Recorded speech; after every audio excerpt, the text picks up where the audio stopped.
been plenty of times where our enemies have rose up against us. All right, but Yahweh Bashim Yahushai made a way for us to escape. All right, one scripture that comes to mind is upon the Exodus, all right, of Egypt. All right, when the children of Israel were stuck in between, all right, the sea and the land, and they cried and they began to murmur, all right, and they doubted the Lord. All right, Yahweh Bashim Yahushai showed a great sign for them, in so much that, all right, he had Moses call upon him, all right, who in part the Gulf of Suez, so that the children of Israel can pass through over into dry land, and he destroyed the army of Pharaoh in the water. And Salaki, Moses said this. This is Exodus 14:13. It says, and Moses said unto the people, fear ye not, stand still, and see the salvation of Yahweh, which he shall shew to you today. For the Egyptians whom ye have seen today, ye shall not see them again no more forever. All right. Yahweh shall fight for you, and ye shall hold your peace. So the same thing now. Our power is going to fight for us. All right, he's going to lift up a standard for us. He's going to send the chariots with Yahushua in it, and with, you know, angels, and they're going to cover the heavens. And our enemies are going to be fighting against each other, but then they're going to turn to fight against the Lord. All right, who's going to mangle them? Yahushua is going to mangle you other nations, man. He's going to mangle you. And it's going to be an easy slaughter. This is Psalm 66:1. To the chief musician, a song of psalms.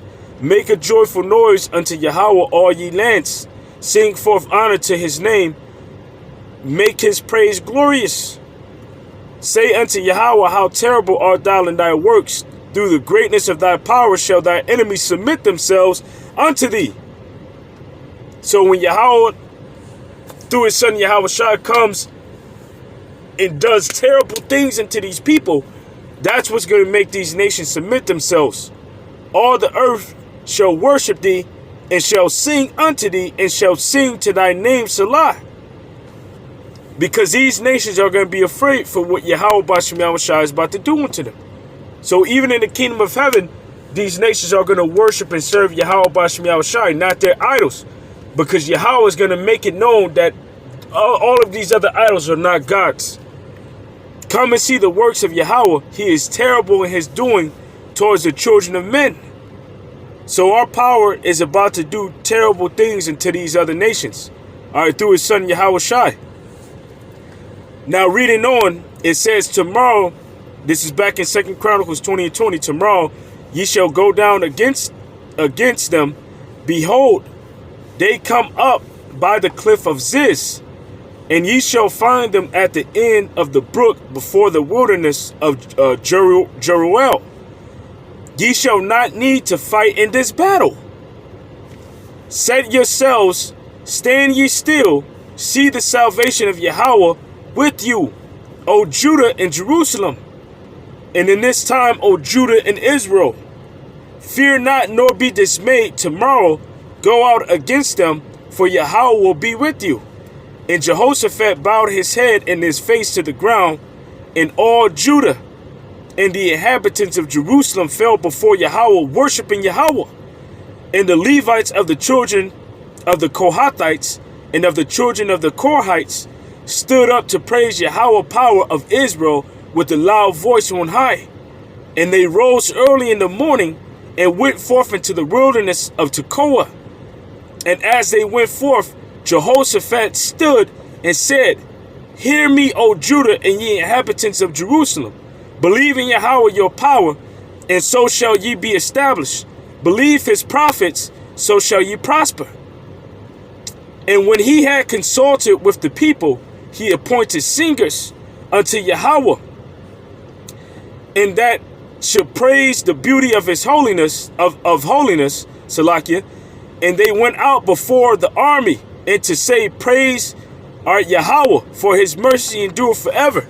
And in this day and age, and in this time, and we're going to say, Barakatah Yahweh Bashim Yahushai, Kol Halayim La Yahweh Bashim Yahushai, Barakatah Yahweh Bashim Yahushai, Kol Halayim La Yahweh Bashim Yahushai. All right, for his mercy endureth forever. because the Lord is going to deliver his elect in this time, man. It says, and when they began to sing and praise, all right, Yahweh set ambush against the children of Ammon and Moab and Mount Seir, all right, and which were come against Judah, and they were smitten. All right. They were praying, all right, unto Yahweh Ba'ashem Yahushai during this time, man. And Yahweh Ba'ashem Yahushai lifted up a standard for them. And if he did it for them back then, he'll do it for us now. All right, Yahweh Ba'ashem Yahushai, because our prayers are being heard, all right, he's turning our enemies against each other, man. All right, to fight against each other in World War III. For the children of Ammon and Moab stood up against the inhabitants of Mount Seir. Ain't that going on? Utterly to slay and destroy them. And when they had made an end of the inhabitants of Seir, which are the Edomites, everyone held to destroy another. So they were fighting against each other. And when Judah came towards the watch, all right, came towards the watchtower in the wilderness, they looked unto the multitude, and behold, there were dead bodies fallen to the earth, and none escaped. And how much more so, because Yahushua is going to get involved to fight against our enemies. So the Lord is going to put a spirit on these nations to fight against each other.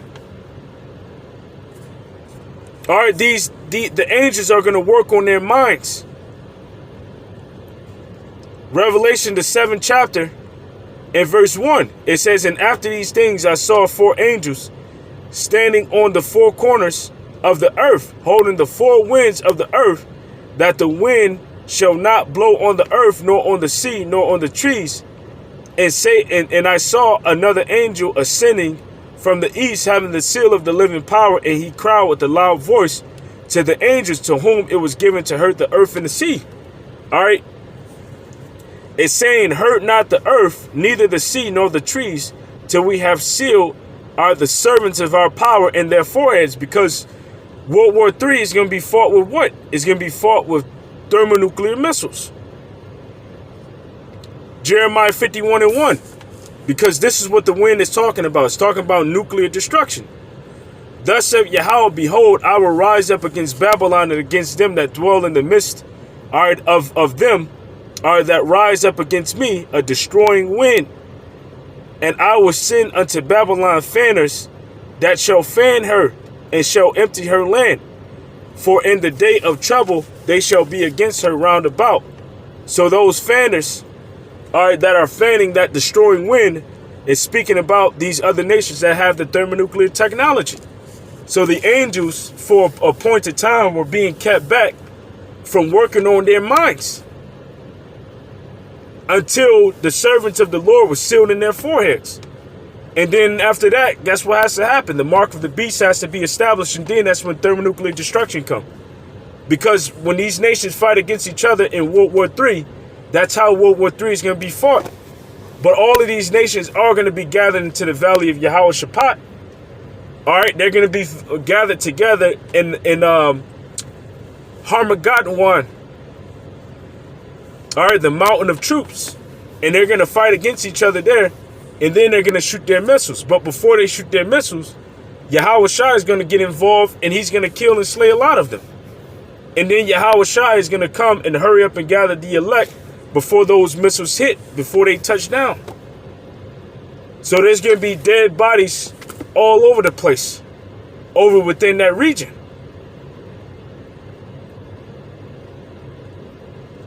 And one nation in particular that's going to get involved is going to be Russia. Ezekiel, the 38th chapter, in verse 1, it says, and the word of Yahweh came unto me, saying, Son of man, set thy face against Gog, the land of Magog, the chief prince of Meshach and Tubal, and prophesy against him. And this isn't speaking about, Japheth. This is speaking about who is living in modern day Gog and Magog. Which the land isn't called by those ancient names anymore. It's called by Russia, because they're the new inhabitants of that land. And say, thus saith Yahweh, behold, I am against thee, O Gog, the chief prince of Meshach and Tubal, and I will turn thee back and put hooks into thy jaws, And I will bring thee forth in all thine army, horses and horsemen, and all of them clothed with all sorts of armor, even a great company with bucklers and shields, all of them handling sword. So those horsemen and horsemen is talking about your tanks, all right, and your military vehicles. All right, the Most High Heavenly Father has put hooks into the jaws of Russia. And what does it mean to put hooks into someone? Let's see. This is the book of 2 Kings 19 and 28. Because thy rage against me and thy tumult is come up into mine ears, therefore will I put my hook into thy nose and my bridle in thy lips, and I will turn thee back by the way which thou camest. So when you put a hook in someone's nose, you know, or a bridle in someone's lips, a bridle in someone's lips, or a beast's lips, that means that you can control it the way that you want to control it. And that's the way that Yahweh Ba'Shem Yahushai works on the mind of these other nations and leaders. It's like he took a bit and put it within their mouth, and he's controlling them to go wherever he wants them to do, by way of having his angels work on the mind of those leaders. Proverbs 21 and 1, it says, the king's heart is in the hand of Yahweh, and as rivers of water, he turneth it whithersoever he will. So what does that mean? That means that Yahweh controls these other nations by way of putting it in their mind on what to do. And what is he putting it in their mind to do? He's putting it in their mind to war against each other.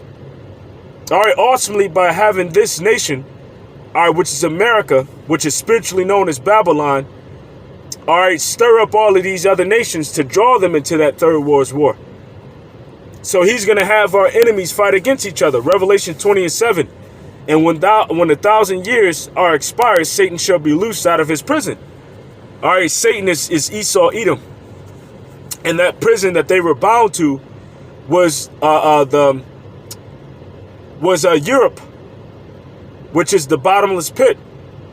So after 1,000 years, all right, from the time they went down, all right, in about 192 AD, or around that area, all right, don't quote me on the exact date, all right, up until the fall of Masada, all right, all the way up until Salaki, and it was before the fall of Masada. It was around, you know, 13 something, you know, the 1300s or the late 1300s. All right, that's when Esau, Edom began to come back into power. All right, after being very impoverished within Europe. All right, and being slaves unto the Moors. All right, being, you know, in a very dirty and low, all right, deprived state. But they came back into power. And then that's when you had Great Britain that was established. And then out of Great Britain, you got what? You got America. The America grew from being 13 colonies, all right, and overtaking, all right, the whole United States of America and turning this place into the United States of America. And now what are they doing? They're deceiving the nations. But who's working on their mind to do that? Yahweh Ba'Shem Yahushai has the angels working on their mind and also on the mind of the other nations. And he shall go out to deceive the nations which are in the four quarters of the earth, Gog and Magog, to gather them together to battle, the number of whom is as the sand of the sea. And they went up on the breadth of the earth and compassed the camp of the saints about and the beloved city, and fire came down from heaven, from Yahweh out of heaven, and devoured them. All right. And to the devil that deceived them was cast into the lake of fire with brimstone, all right, where the beast and the false prophets are and shall be tormented day and night forever and ever. So that lake of fire and brimstone is speaking about the thermonuclear destruction that's coming upon America. But the point being, you know, the main subject is that our enemies are going to fight against each other. So going back to 2 Chronicles, because none of these armies of these other nations and these people that go out to fight within the valley of Yehoshaphat, none of them are going to return. But there shall be dead bodies, falling upon the earth, and none shall escape.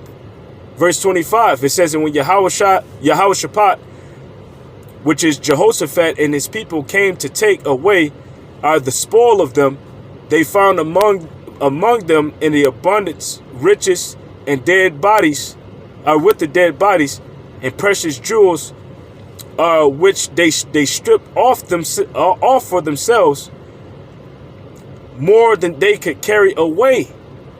And they were 3 days in gathering of the spoils. It was so much. And on the 4th day, they assembled themselves in the valley of Berakah, which is to be interpreted, for there they blessed Yahweh. Therefore, the name of the same place was called the valley of Berakah. All right, unto this day. And I believe the correct way to pronounce it is Barak-Kah, which means you're blessed. All right, blessing Yahweh.